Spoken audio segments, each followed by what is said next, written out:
Hey guys, this is arswi.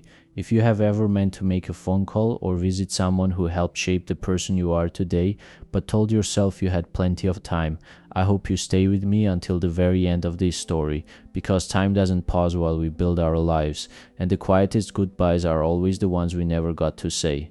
Back in the winter of 2007, my world was small, loud, and full of a quiet, burning anger I didn't know how to handle. I grew up in Laurel Creek, a fading mill town in southern Indiana where the winters were gray, the factory chimneys bled smoke into the pale sky, and the local high school basketball gym was the only place that felt alive after 5 o'clock. My father worked third shift at the auto parts plant and was rarely home, leaving me alone with a heavy chest and nowhere to put the noise in my head. I was 15 years old, fast, hot-headed, and heading down a track that usually ended in trouble. The only person who saw past the chip on my shoulder was Coach Donald Vance. Everyone called him Donnie. He was a broad-shouldered man in his late 50s with bad knees from 30 years on the assembly line, a fading green windbreaker he wore regardless of the weather, and a silver whistle that hung from a faded blue lanyard around his neck.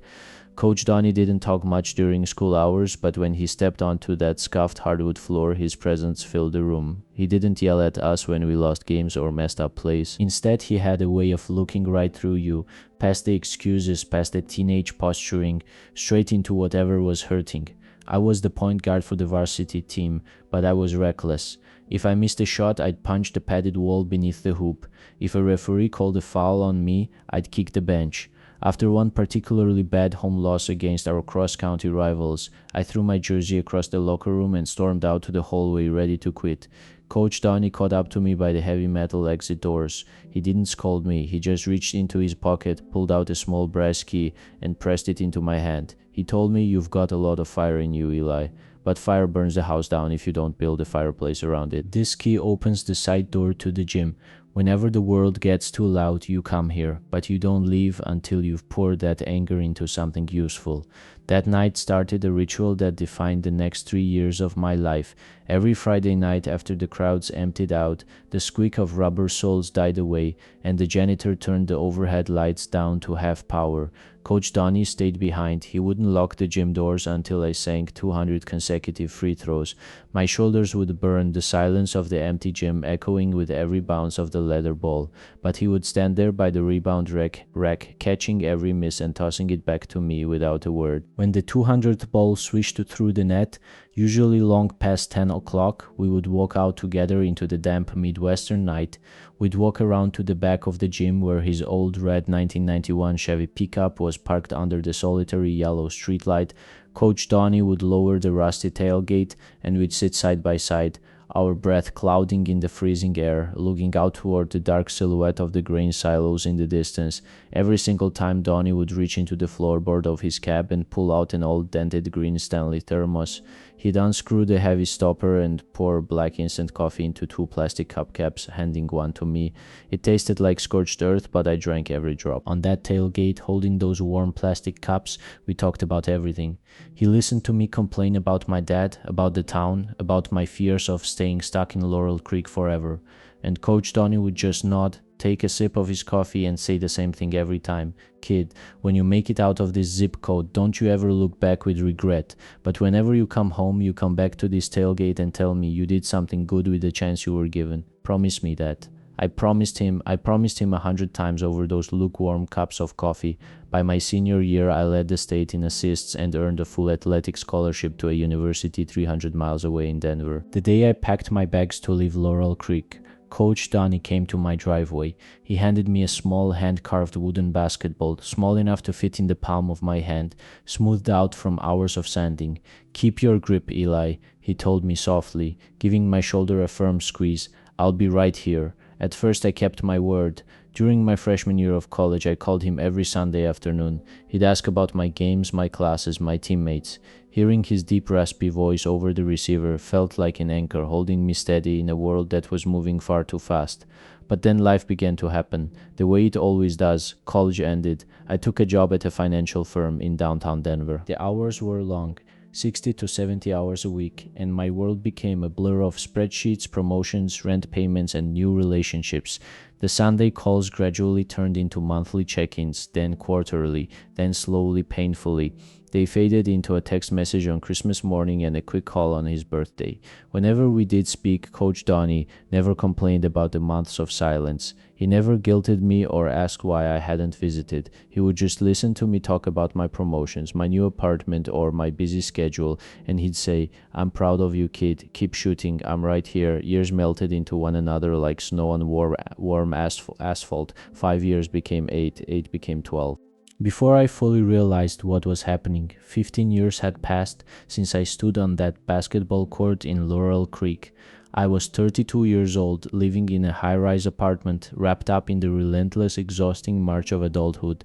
2 weeks ago, while packing up my apartment to move into a new house across town, I opened a dusty cardboard box tucked deep in the back of my closet.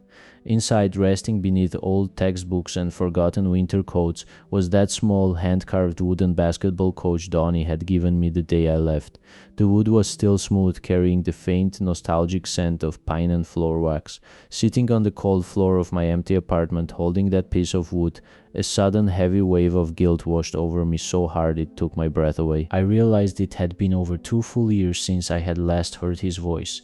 2 years of telling myself I was too busy, that I'd call next weekend, that I'd make the drive back down to Indiana next summer when things slowed down. I didn't wait another minute. I took a week off from work, packed a small duffel bag, and got into my car. I didn't call ahead. I wanted to surprise him. I bought a brand new green Stanley thermos at a sporting goods store on the way out of town, filling it with hot black coffee at a diner near the state line, imagining the look on his face when I walked up his driveway and knocked on his door. As I drove through the familiar rolling green hills of southern Indiana, the knot in my stomach tightened. Laurel Creek looked smaller than I remembered, quieter, faded around the edges. I turned onto Elm Street and pulled up the narrow gravel driveway of Coach Donnie's small white house. There was a dark sedan parked in the gravel that I didn't recognize. The porch swing was still hanging by rusting chains in the afternoon breeze. My heart was pounding against my ribs as I stepped out of the car, carrying the hot thermos in my hand. I walked up the porch steps and knocked gently on the wooden screen door. A woman in her late 30s opened the inner door. Her eyes were red-rimmed and tired, a tissue clutched tightly in her fist. It took me a moment to recognize her. It was Clara, Coach Donnie's daughter, whom I hadn't seen since high school graduation. She looked at me, her eyes widening slightly in shock before softening into a look of devastating sympathy. "Eli?" she whispered. "Hey, Clara," I said, offering a small tentative smile, though my hands had begun to tremble. "Is your dad around? I wanted to surprise him." Clara covered her mouth with her hand, a fresh wave of tears welling up in her eyes. She reached out and pulled open the screen door, stepping out onto the porch. She put a trembling hand on my arm. "Eli, Dad passed away 4 days ago," she said softly, her voice breaking. It was peaceful. In his sleep, right in his favorite armchair by the window, the world went completely dead silent around me. The sound of the wind through the oak trees, the faint drone of distant traffic, everything evaporated. The warm thermos felt impossibly heavy in my grip. 4 days. I had been 4 days too late. Clara squeezed my arm and guided me inside the house.